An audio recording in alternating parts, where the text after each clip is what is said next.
আসসালামু আলাইকুম, আমি মামুনুল হক, অন রেকর্ডে।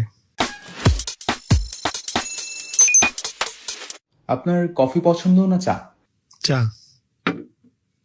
আপনার প্রিয় বই কোনটা? পবিত্র আল কোরআনুল কারীম। অবসরে কি করতে পছন্দ করেন? পবিত্র কোরআন তেলাওয়াত। আপনার প্রিয় রাজনৈতিক নেতাকে? বাংলাদেশের আসপেক্টে মাওলানা আব্দুল হামিদ খান ভাসানী। একজন ইকোনমিক্স গ্র্যাজুয়েট হিসেবে বাংলাদেশের বর্তমান অর্থনৈতিক ব্যবস্থাকে আপনি কিভাবে দেখেন? বাংলাদেশের অর্থনৈতিক বর্তমান ব্যবস্থা বুর্জোয়া এবং ধনিক শ্রেণী বান্ধব অর্থ ব্যবস্থা। রাজনীতি করার প্রধান উদ্দেশ্য কি? আল্লাহর সৃষ্টির জন্য আল্লাহ প্রদত্ত জীবন ব্যবস্থাকে বাস্তবায়ন এবং সেটাকে বিজয়ী করা। কখনো রাজনীতি ছেড়ে দিলে কোন পেশায় যেতে চান? এখনো আমি শিক্ষকতার পেশায় নিয়োজিত। এখন পর্যন্ত জীবনের সবচেয়ে বড় সফলতা কোনটি? সবচেয়ে বড় সফলতা মনে করি বিগত সময়ে রাষ্ট্রের সবচেয়ে বড় ক্ষমতাধর ব্যক্তির ব্যক্তিগত রোশনালে পড়েও আলহামদুলিল্লাহ সেখান থেকে সফলভাবে উতরে ওঠা। কোথায় ঘুরতে যেতে সবচেয়ে পছন্দ করেন? পবিত্র বাইতুল্লাহ শরীফ, মক্কা শরীফে। আপনার আসনের মোট ভোটার সংখ্যা কত? আমার আসন ঢাকা 13-র মোট ভোটার সংখ্যা হলো 4,08,791। আপনার আসনের সবচেয়ে বড় তিনটা সমস্যা কি? বড় তিনটা সমস্যা হলো সন্ত্রাস, মাদক এবং কিশোরদেরকে বিপদগামীকরণ। আপনি জিতলে এই এলাকার কোন সমস্যাটা সবার আগে ঠিক করবেন? সন্ত্রাস নির্মূল করব। আপনার আসনের সবচেয়ে মজার বিরিয়ানি কোনটা? সাদেকের বিরিয়ানি। মোহাম্মদপুর এলাকাটি সম্পর্কে বাংলাদেশের মানুষের যে নেতিবাচক ধারণা আছে তা বদলাতে কি কি পদক্ষেপ নেবেন?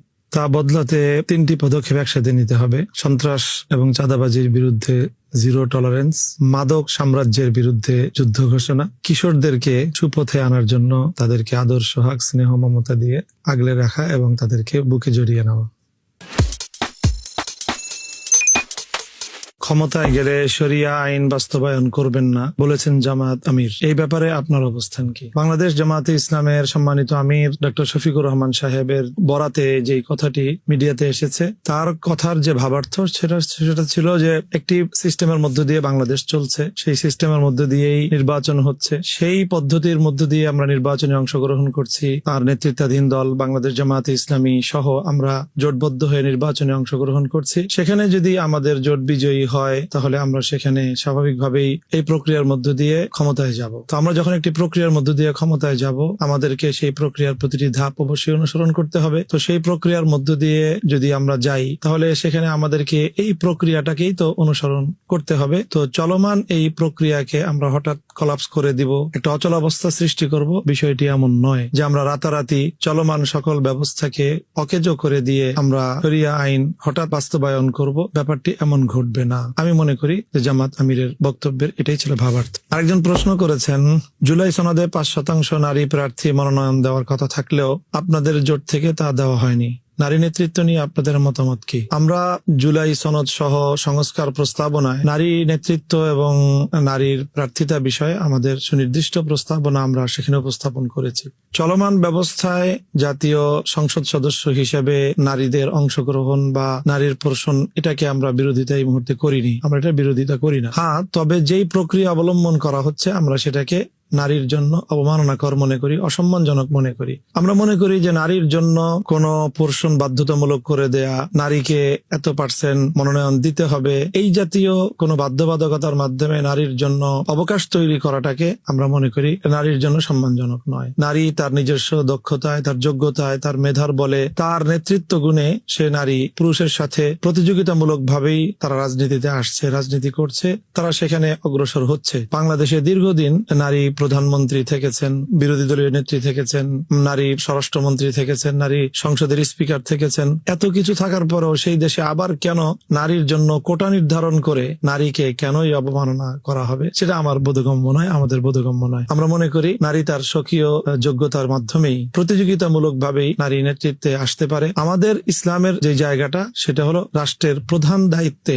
নারীর ক্ষমতায় অধিষ্ঠিত হওয়াটা, এটা ইসলামের দৃষ্টিতে একটা প্রশ্ন বিষয়। এছাড়া সংসদ সদস্য হওয়া অথবা যে কোনো পরিষদের সদস্য হওয়া নারীর ক্ষেত্রে এই ব্যাপারে ইসলামের পক্ষ থেকে কোনো রেস্ট্রিকশন নেই। পরবর্তী আরেকজন প্রশ্ন করেছেন, 5ই আগস্ট পরবর্তী বিভিন্ন ঘটনা যেমন মাজার, বাউলদের উপর হামলা, পত্রিকা অফিসে আক্রমণ ইত্যাদিতে ইসলামী আদর্শের দলগুলোর উপর দায় দেওয়া হয়। আপনি কি মনে করেন এসব ঘটনায় আপনাদের দায় আছে? আপনারা কি এই ঘটনাগুলো সমর্থন করেন?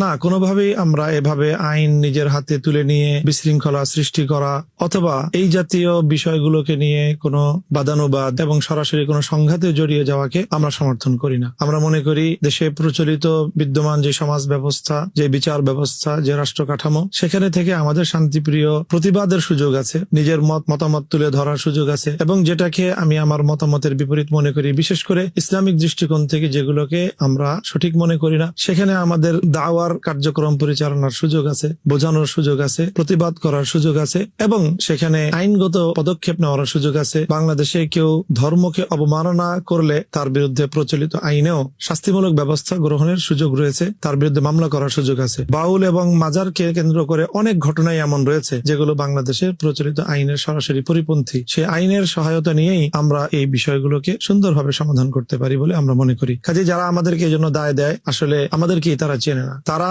সমাজের সাধারণ নেতৃত্বহীন কিছু মানুষ যারা এই সকল কার্যকলাপগুলো পরিচালনা করে, সেগুলোকে সুসংগঠিত ইসলামিক রাজনৈতিক নেতৃত্বের কাঁধে চাপিয়ে আমি মনে করি তারা ঘোলা পানিতে মাছ শিকার করার চেষ্টা করে। এবং এই জাতীয় কাজ, যেরকম পত্রিকা অফিসে আক্রমণ করা, গণমাধ্যমের টুটি চেপে ধরা, এটাকে আমরা কখনোই সমর্থন করি না। যার যার মতামত সে ব্যক্ত করবে, আমি আমার মতামত ব্যক্ত করব, আমি আমার যুক্তির মাধ্যমে আমি আমার বিরুদ্ধে প্রচারিত মতামতের আমি খণ্ডন করব। আমরা এই মতাদর্শই বিশ্বাস করি। পরবর্তী আরেকজন জানতে চেয়েছেন, জুলাই গণ অভ্যুত্থানের সময়ে 24 তারিখে তৎকালীন স্বরাষ্ট্রমন্ত্রীর সাথে আপনি বৈঠক করেছিলেন, যেখানে আলেমরা পরিস্থিতি শান্ত করতে ভূমিকা রাখবেন বলে খবর প্রকাশিত হয়। সে সময় আপনারা কি করেছিলেন এবং জুলাই গণ অভ্যুত্থানে আপনার ভূমিকা কি ছিল? জুলাই গণ অভ্যুত্থানের সময়ে 24শে জুলাই তৎকালীন স্বরাষ্ট্রমন্ত্রী আসাদুজ্জামান খান কামালের সাথে যে বৈঠকের বিষয়টি ছিল, সেটি আমার সাথে যে ঘটনাটি ঘটেছিল সেটা খুবই মর্মান্তিক একটি ঘটনা। মূলত যেভাবে জুলাই এই বিপ্লবে নেতৃত্ব দানকারী ছাত্র নেতৃত্বকে জোরপূর্বক তাদেরকে দিয়েও মিডিয়ার সামনে নানা ধরনের বক্তব্য প্রদান করানো হয়েছিল, আমাদের ঘটনাটাও ঠিক অনেকটা সেরকমই ছিল। পুলিশ দিয়ে, স্থানীয় আইন শৃঙ্খলা রক্ষাকারী বাহিনীকে দিয়ে আমার জায়গা থেকে অনেকটা আমাকে জোরপূর্বক স্বরাষ্ট্রমন্ত্রীর বাসায় আনা হয়। আনার সময় আমাকে এমন বলেছিল যে স্বরাষ্ট্রমন্ত্রী আপনার সাথে কথা বলতে চান। তো আমি মনে করি ঠিক আছে, কথা বলুক। সেই কথা বলতে তো আমার আপত্তি ছিল না। তো আমি স্বরাষ্ট্রমন্ত্রীর বাসায় গিয়েছি, আমাকে নিয়ে যাওয়া হয়েছে কথা বলার জন্য। সেখানে গিয়ে দেখি যে আমি একটি বৈঠকের আয়োজন করেছে তারা।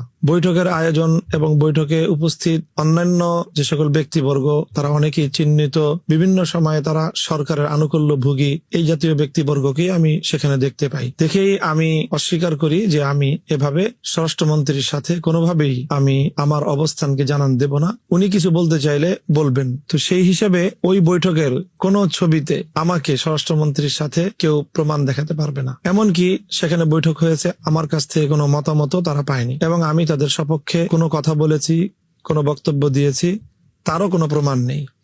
এমনকি বৈঠক শেষে আমি সবার আগে ওখান থেকে বেরিয়ে যাই। আমি বেরিয়ে যাওয়ার সময় মিডিয়া আমার কাছ থেকে তাদের সপক্ষে বক্তব্য নেওয়ার জন্য, এমনকি স্বরাষ্ট্রমন্ত্রীর প্রশাসনও আমার কাছ থেকে কোনো একটি বক্তব্য আদায় করার তারা অনেক চেষ্টা করেছে। আমি কোনো ধরনের সেখানে কাল বিলম্ব না করে সোজা সেখান থেকে আমি সকল তাদের ভয়ভীতিকে উপেক্ষা করেই ওই মুহূর্তে সেখান থেকে আমি বেরিয়ে আসি। এরপরেও তারা কোনো কোনো মিডিয়ায় আমার নামকে হাইলাইট করে সেখানে তারা একটি আনুকূল্য লাভের আলেম সমাজকে বিভ্রান্ত করার চেষ্টা করেছে। আমাকে তারা ব্যবহার করতে চেয়েছিল, কিন্তু আলহামদুলিল্লাহ আমার সাহসী ভূমিকার কারণে তারা সেটা করতে পারেনি। ইভেন আমাকে সহ স্বরাষ্ট্রমন্ত্রীর বৈঠকের কোনো ছবিও তারা গ্রহণ করতে পারেনি। জুলাই গণ অভ্যুত্থানে আমার ভূমিকা কি ছিল সেটা বিভিন্ন গণমাধ্যম, সামাজিক যোগাযোগ মাধ্যম তার সাক্ষী। আমরা সেখানে জীবন বাজি রেখে লড়াইতে মাঠে ছিলাম, এবং বিশেষ করে হেফাজতে ইসলাম বাংলাদেশের পক্ষ থেকে একেবারে 5ই আগস্টের পূর্ব মুহূর্তে আন্দোলনের চূড়ান্ত সময়ে আমি ঘোষণা দিয়েছিলাম যে এরপরে যদি আর কোনো আমার সন্তান, কোনো ছাত্র, কাউকে যদি গুলি করে হত্যা করা হয়, তাহলে সেই লাশ নিয়ে আমি আর কবরস্থানে যাব না। আমি সেই লাশ কাঁধে নিয়ে আমি রাজপথে যাব, গণভবন মুখে আমরা যাত্রা করব। আমি বিপ্লবীদেরকে নিয়ে আমরা বিপ্লবের চূড়ান্ত ধাপে উত্তীর্ণ হব, এইরকম আমার ওপেন ঘোষণা ছিল। কাজেই এই ঘোষণার মাধ্যমে আমি যেটা মনে করি যে বাংলাদেশে আলেম সমাজ, হেফাজতে ইসলাম এই আন্দোলনে সরাসরি মাঠে নামার আমরা কর্মসূচি ঘোষণা করেছিলাম। আরেকটি প্রশ্ন এসেছে, ভিআইডি ভোটার আইডি কার্ড যদি প্রচলন করা হয় তাহলে কারা এটি পাওয়ার যোগ্য হবে? কোন কোন মানদণ্ডের ভিত্তিতে তারা এই ভিআইডি পাওয়ার যোগ্য বলে বিবেচিত হবে? এটি আমার সম্ভবত কোনো একটি বক্তব্য থেকে এই প্রশ্নটি এভাবে এখানে এসেছে। বা কেউ করেছেন। আসলে ভিআইডি সংক্রান্ত আমার বক্তব্যটি হয়তো কেউ পূর্ণ মনোযোগ সহকারে শ্রবণ করেনি বা বক্তব্যের পূর্বাপর কথা এখানে কাট করা হয়েছে। আমার বক্তব্য হলো যে ইসলামী পলিটিক্যাল সিস্টেমটা কি, ইসলাম শাসক নির্বাচন করার কি পদ্ধতি দেয়। তো সেই ইসলামিক পদ্ধতির বিশ্লেষণ করতে গিয়ে গণতন্ত্রের সাথে ইসলামের মিল অমিল এই প্রশ্নের উত্তর দিতে গিয়ে আমি আলোচনাটি করেছিলাম যে গণতন্ত্রের যে গুরুত্বপূর্ণ 3টি পর্ব রয়েছে বা 3টি জায়গা রয়েছে গণতন্ত্রের ডেফিনেশনের মধ্যে, যে government of the people, by the people, for the people, যেটি গণতন্ত্রের সবচেয়ে পপুলার ডেফিনিশন। তো সেখানে গভর্নমেন্ট অফ দ্য পিপল, যে জনগণ সরকার, অর্থাৎ জনগণের সার্বভৌম ইচ্ছার প্রতিফলন ঘটাবে আইনের ক্ষেত্রে সরকার। ইসলাম বলে এই জায়গায় সম্পূর্ণ ডিফার করে যে আইনের ক্ষেত্রে সার্বভৌম ক্ষমতা একমাত্র আল্লাহর ইচ্ছার বাইরে কোনো আইন করতে পারবে না সরকার। কাজে এই জায়গায় গণতন্ত্রের সাথে ইসলামের মতামত সম্পূর্ণ ভিন্ন। দ্বিতীয় হলো বাই দ্য পিপল, এখানে ইসলামের সাথে গণতন্ত্রের আংশিক মিল আছে, আংশিক অমিল আছে। ইসলাম বলে যে বাই দ্য সিলেক্টেড পিপল, অর্থাৎ ইসলামের দৃষ্টিভঙ্গিটা হলো এখানে মানুষের মধ্যে যাদের মতামতে শাসক নির্বাচিত হবে তারা মতামত দেওয়ার জন্য প্রধানত দুটি ক্রাইটেরিয়ায় তারা মানোত্তীর্ণ হতে হবে। একটি হলো যে তারা যোগ্য শাসক নির্বাচন করার মতো তার মধ্যে পর্যাপ্ত যোগ্যতা থাকতে হবে, জ্ঞান থাকতে হবে, যে কে জনগণের জন্য, দেশের জন্য উপযুক্ত শাসক, তাকে বাছাই করার মতো যোগ্যতা তার থাকতে হবে। দ্বিতীয় ক্রাইটেরিয়া হলো তার মধ্যে সেই আমানতদারি থাকতে হবে, বিশ্বস্ততা থাকতে হবে, যে সে জানে যে একটা লোক সে যোগ্য, কিন্তু নিজের ব্যক্তি স্বার্থের কারণে সে যোগ্য লোককে সমর্থন না দিয়ে অযোগ্য লোককে সমর্থন দিয়ে দিল, যেটি তার অনৈতিকতা বলে সাব্যস্ত হবে। তো নীতি নৈতিকতা এবং জ্ঞান এই দুটির ক্রাইটেরিয়ায় উত্তীর্ণ হলেই একজন ব্যক্তি ইসলামী যে শাসন পদ্ধতি, ইসলামে যে শাসক নির্বাচন পদ্ধতি, সেই আলোকে একজন মানুষ সেখানে শুরার সদস্য অথবা যেটাকে বলা যায় যে পরামর্শ সভার সদস্য নির্বাচিত হবে এবং সেই মতামতের ভিত্তিতেই শাসক নির্বাচিত হবে। আমি আমার পক্ষ থেকে কোনো বক্তব্য আমি দেইনি, অথবা আমরা ক্ষমতায় গেলে কি করব সেই জাতীয় কোনো বক্তব্য এটা ছিল না। আমার বক্তব্যটি ছিল ইসলামের যে দৃষ্টিভঙ্গি তার এক্সপ্লেনেশন। আমি মনে করি যে যদি কোনো ইসলাম সম্পর্কে ন্যূনতম জ্ঞান সম্পন্ন ব্যক্তি আমার এই মতের সাথে ভিন্ন মত পোষণ করতে পারে, তাহলে সেই মত সামনে আসলে আমি সে ব্যাপারে পরবর্তী আমার কোনো ব্যাখ্যা আমি উপস্থাপন করতে প্রস্তুত আছি। আমার মনে হয় না যে ন্যূনতম ইসলাম এবং ধর্ম সম্পর্কে যাদের জ্ঞান আছে তারা কেউ আমার এই এক্সপ্লেনেশন এবং আমার এই ব্যাখ্যার সাথে ইসলাম সম্পর্কে আমি যে বক্তব্য তুলে ধরেছি তার সাথে দ্বিমত করতে পারবে। পরে একটি প্রশ্ন এসেছে, 2021 সালে নারায়ণগঞ্জের রিসোর্টের ঘটনায় আপনাকে কি রকম পরিস্থিতির মুখোমুখি হতে হয়েছিল? সেটি ছিল এক দুর্বিষহ ভয়াবহ এক ঘটনা, আমার জীবনের এক ট্রাজিক ঘটনা। সেখানে রাষ্ট্রযন্ত্র সকল তার এজেন্সিগুলোকে নিয়ে আমি একজন ব্যক্তিকে প্রতিপক্ষ হিসেবে দাঁড় করিয়ে আমাকে দমন করার জন্য তারা ষড়যন্ত্রের এক ভয়াবহ জাল পেতেছিল। সেখানে আমি আমার ব্যক্তিগত পারিবারিক প্রয়োজনে সস্ত্রীক সেখানে অবস্থান করছিলাম। তো এই বিষয়টাকে ভিন্ন রূপে মঞ্চস্থ করার জন্য, উপস্থাপন করার জন্য সেখানে তারা ভয়াবহ এক ষড়যন্ত্রের জাল বিস্তার করে এবং সেখানে বিভিন্ন গোয়েন্দা সংস্থার লোকজন, আইন শৃঙ্খলা রক্ষাকারী বাহিনী 2 স্তরের নিরাপত্তা বলয় তৈরি করে তারপরে সেখানে চিহ্নিত ঘাদানিক ভারতীয় দালালদের মাধ্যমে এবং স্থানীয় আওয়ামী লীগ, যুবলীগ, ছাত্রলীগের পান্ডারা গিয়ে সরাসরি আমার যেই রুম, সেই রুমের দরজা জোরপূর্বক তারা সেখানে রুমে প্রবেশ করে আমাকে হেনস্থা করার চেষ্টা করে এবং তারা সেখানে লাইভ সম্প্রচার করতে আরম্ভ করে আমাকে সেখানে বেকায়দায় ফেলবার জন্য। এবং সেখানে নারী আইন শৃঙ্খলা রক্ষাকারী বাহিনীর সদস্যরাও ছিল। একযোগে আমার বক্তব্য এবং আমার স্ত্রীর বক্তব্য তারা প্রচার করতে আরম্ভ করে এবং উভয়জনে আমরা একই ধরনের তথ্য সেখানে দিতে থাকি। তিনিও বলতে থাকেন তার পরিচয়ে আমরা স্বামী স্ত্রী সেখানে অবস্থান করছি, আমরা সেখানে কোনো প্রয়োজনে গিয়েছি। এইভাবে বিষয়টি তাদের দলীয় সাঙ্গপাঙ্গদের মাধ্যমে, আইন শৃঙ্খলা রক্ষাকারী বাহিনীর প্রত্যক্ষ অংশগ্রহণের মাধ্যমে, সাদা পোশাকে তারা ছিল, পুলিশ ছিল এবং ডিজিএফআই সহ বিভিন্ন গোয়েন্দা সংস্থার লোকজনও সেখানে তারা প্রত্যক্ষভাবে সেখানে আমার উপর চড়াও হয়। আমি সেখানে একজন মানুষ অসহায় অবস্থায় তাদের এই হামলা নির্যাতনের সম্মুখীন হই। এটা এই সামাজিক যোগাযোগ মাধ্যম এবং গণমাধ্যমে এই দৃশ্য সম্প্রচারিত হওয়ার পর সেখানে যে ঘটনা ঘটেছিল সেটি এক ঐতিহাসিক ঘটনা আমার কল্পনাতীত ঘটনা, সেটা হাজার হাজার মানুষ তারা অনেকটা আল্লাহর রহমতের বাহন হয়ে সেখানে তারা উপস্থিত হয় অল্প সময়ের ব্যবধানে। যেই বাঁধ ভাঙ্গা জোয়ার সেদিন মানুষের ছুটেছিল সেই নারায়ণগঞ্জের রয়্যাল রিসোর্টের দিকে, সেদিনই আসলে মূলত পতিত স্বৈরাচারী শেখ হাসিনা অনুধাবন করতে পেরেছিল যে সত্য এবং জনতার শক্তি কতটা শক্তিশালী, এবং জনতার শক্তির সামনে, আল্লাহর রহমতের শক্তির সামনে তার সাজানো সকল ষড়যন্ত্রের জাল কিভাবে মুহূর্তের মধ্যে উড়ে গিয়েছিল, ছিন্ন ভিন্ন হয়ে গিয়েছিল, এবং সেখানে শেখ হাসিনার স্বৈরাচারী সরকারের সকল ষড়যন্ত্র আলহামদুলিল্লাহ সত্যের সামনে, আল্লাহর রহমতের সামনে সম্পূর্ণরূপে পরাস্ত হয়েছিল। এবং সেই পরাজয়ের প্রতিশোধ গ্রহণ করার জন্যই শেখ হাসিনা এরপরে ব্যক্তিগতভাবে আমার উপর আরো ক্ষিপ্ত হয়ে ওঠে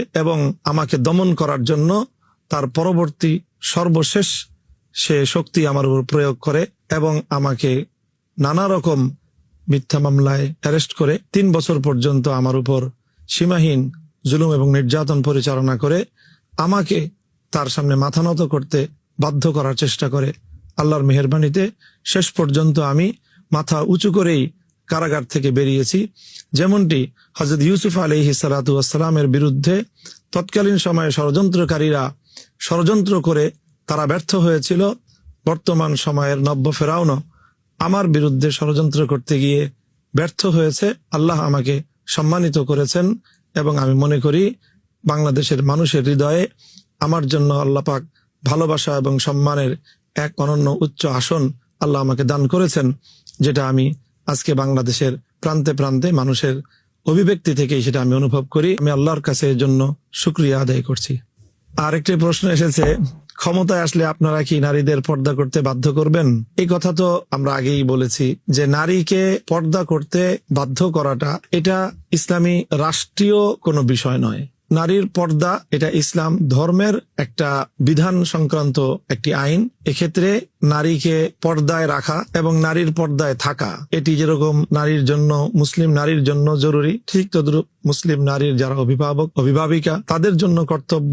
পর্যায়ক্রমে এটা রাষ্ট্রীয় দায়িত্বশীলদের কর্তব্য নারীকে সেজন্য উদ্বুদ্ধ করা, নারীকে সেজন্য আহ্বান করা এবং নারীকে একটা পর্যায় পর্যন্ত নারীর স্বাধীনতা রেখে এবং নারী যেন পর্দার মধ্যে থাকে তার যাবতীয় আয়োজন করা। কাজেই আমরা এক্ষেত্রে ইসলাম যা বলে, কোরআন সুন্নাহ যা বলে, আল্লাহ রাসূল সাল্লাল্লাহু আলাইহি ওয়াসাল্লাম যা বলেন, যেভাবে করতে বলেন, এবং যারা এটার সমালোচক তাদের ভাষায় মদিনা সনদে যেভাবে রাসূল সাল্লাল্লাহু আলাইহি ওয়াসাল্লাম ইসলামী বিধিবিধানগুলো কার্যকর করার যে পদ্ধতি অবলম্বন করতে বলেছেন, অক্ষরে অক্ষরে আমরা সেভাবেই নারীর পর্দা সহ অন্যান্য সেনসিটিভ বিধানগুলো সেভাবেই বাস্তবায়ন করব।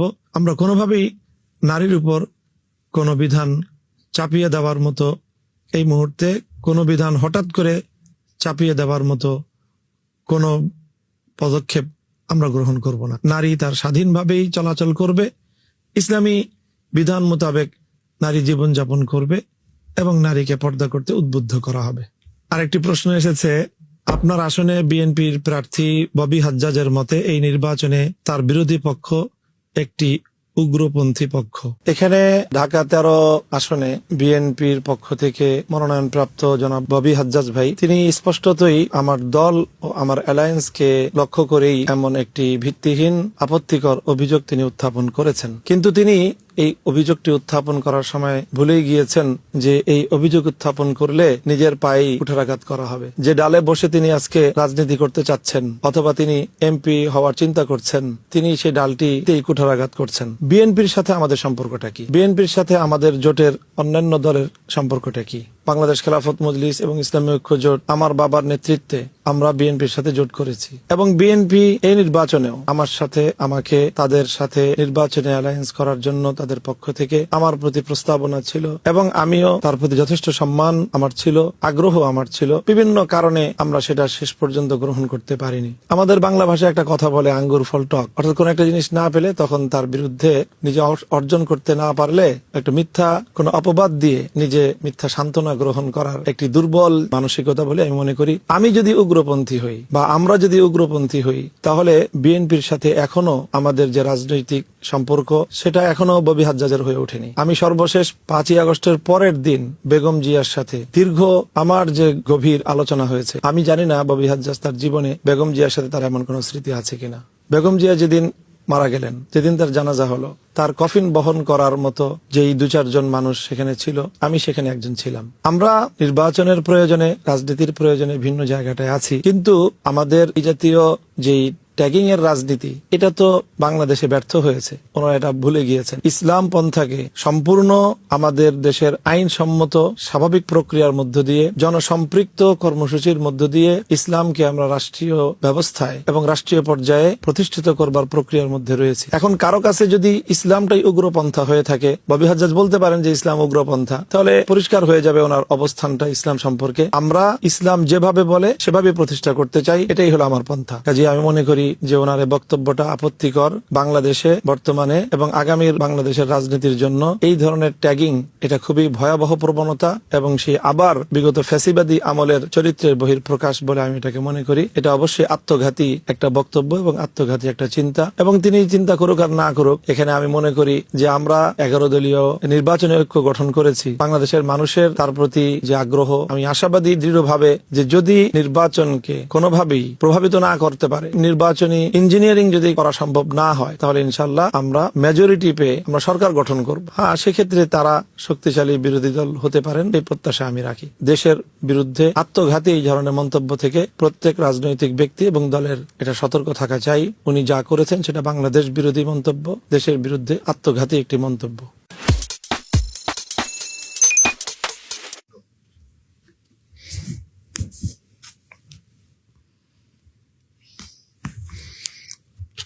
মামুনুল হককে, মামুনুল হক আল্লাহর একজন অনুগত থাকার চেষ্টারত তার বান্দা, আল্লাহর মাখলুক এবং মানবতার কল্যাণ করা যার জীবনের উদ্দেশ্য।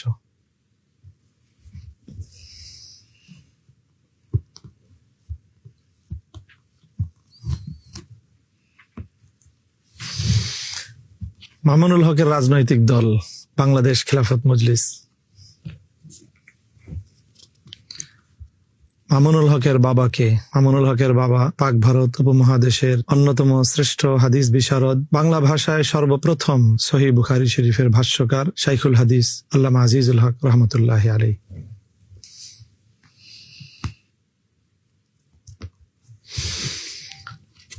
মামুনুল হকের সম্পদের পরিমাণ, মামুনুল হকের সম্পদের পরিমাণ 1,01,67,00,000 টাকা সামথিং।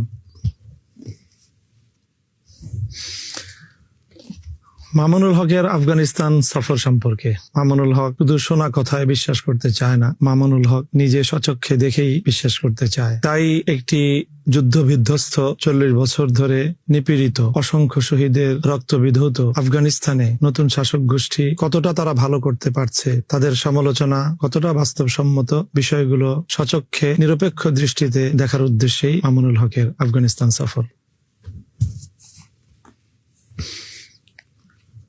মামুনুল হক বিখ্যাত কেন? মামুনুল হক বিখ্যাত কিনা জানি না, মামুনুল হককে মানুষ চেনে যে জন্য মামুনুল হক অন্যায়ের বিরুদ্ধে প্রতিবাদী কণ্ঠস্বর। We are at the end of today's episode. If you want to say something to your people, this is the camera. আমার জনগণ যদি আমাকে ভোট দিয়ে নির্বাচিত করে, তাহলে আমি তাদের সাথে অঙ্গীকারাবদ্ধ যে সবসময় তারা আমাকে তাদের পাশেই পাবে, তাদের এলাকাতেই পাবে, 24 ঘন্টা রাত দিন, যে কোনো সময়, যে কোনো প্রয়োজনে, যে কেউ, ইনশাআল্লাহ।